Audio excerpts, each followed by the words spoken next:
how I look like with a mustache, and I've never been to a late night massage parlor, so I can't really piggyback off what Blaze said. But I did recently discover the joys and perils of being the only significant other in my husband's fantasy football league.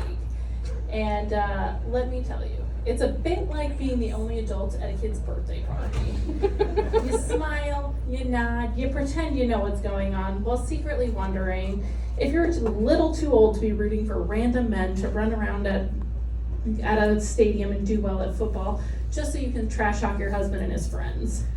However, I did also discover a new excuse for losing in fantasy football this season.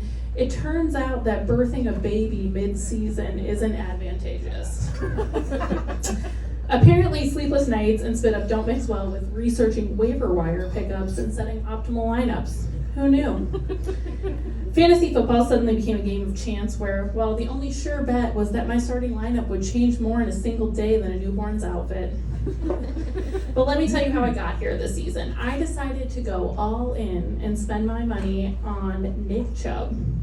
You know, because if you're going to splurge, you might as well do it on a guy with a name that sounds like he could be on his way to an optimal performance. But alas, a half Chubb was all I got. Now, for those of you who aren't familiar with fantasy football, let me break it down for you. It's basically Dungeons and Dragons with sports nerds. You draft players, you strategize, and you hope that the football gods smile upon your roster. And if they don't, well, here we are. And that's when it hit me. Fantasy football is a lot like dating. You invest time, money, and emotional energy into something that could either end in triumph or leave you wondering where it all went wrong, standing on a stage in front of a lot of people you don't know who don't think you're funny. But this night has been the highlight of my husband's life. He's been telling every person that we've ever encountered that I would be doing stand-up tonight, including our bartender at Spoon and Stable before we got here.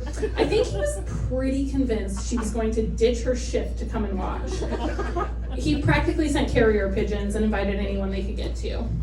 But hey, despite the inevitable losses and trash talk from my league mates, there's always next season.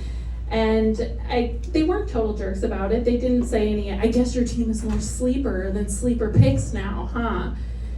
In fantasy football, just like in life, hope springs eternal.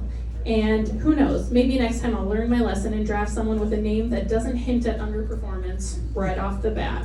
Until then, cheers to Nick Chubbs, the running back who stole my heart, my draft money, and now my dignity. Here's to hoping he doesn't break that too. Thanks, everybody.